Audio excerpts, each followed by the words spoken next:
হ্যাঁ জেমিনি, আসসালামু আলাইকুম রহমতুল্লাহি বারাকাতু। ওয়ালাইকুম আসসালাম ওরহমতুল্লাহি ওয়াবারাকাতু। কেমন আছেন? আমি ভালো আছি, তুমি কেমন আছো? আলহামদুলিল্লাহ, আমিও ভালো আছি। আপনার জন্য কি করতে পারি? এখন আমি তোমার সাথে আলোচনা করব মহানবী সাল্লাল্লাহু আলাইহি ওয়াসাল্লামের চতুর্থ খলিফার নাম কি এবং ওনার খেলাফত কাল সম্পর্কে বিস্তারিত বর্ণনা করো।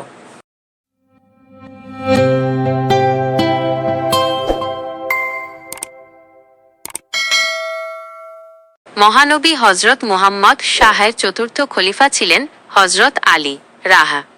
তিনি 600 খ্রিস্টাব্দে মক্কায় জন্মগ্রহণ করেন এবং 656 থেকে 661 খ্রিস্টাব্দ পর্যন্ত খেলাফতের দায়িত্ব পালন করেন।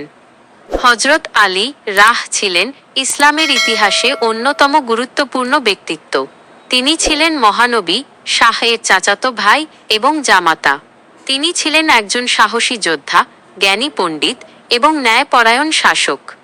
হজরত আলী রাহ এর খেলাফতকালে মুসলিম বিশ্বে কিছু রাজনৈতিক অস্থিরতা দেখা দেয়, তবে তিনি দৃঢ়তার সাথে পরিস্থিতি মোকাবেলা করেন এবং ন্যায় বিচার প্রতিষ্ঠার চেষ্টা করেন। হজরত আলী রাহের খেলাফত সম্পর্কে আরও কিছু জানতে চান? অবশ্যই। হজরত আলী রাহ এর খেলাফতকালে সংঘটিত হওয়া গুরুত্বপূর্ণ যুদ্ধগুলোর মধ্যে উষ্ট্রের যুদ্ধ অন্যতম। এটি ইতিহাসে জঙ্গে জামাল নামেও পরিচিত। এই যুদ্ধে হজরত আলী রাহ জয়লাভ করেন। এছাড়াও হজরত আলী রাহ এর খেলাফতকালে সিফফিনের যুদ্ধ সংঘটিত হয়। এটি ছিল মুসলিমদের মধ্যে প্রথম গৃহযুদ্ধ। হজরত আলী রাহ এর খেলাফতকালে সংঘটিত হওয়া অন্যান্য যুদ্ধগুলোর মধ্যে নাহরাওয়ানের যুদ্ধ অন্যতম। এটি খারিজিদের বিরুদ্ধে সংঘটিত হয় এবং হজরত আলী রাহ জয়লাভ করেন।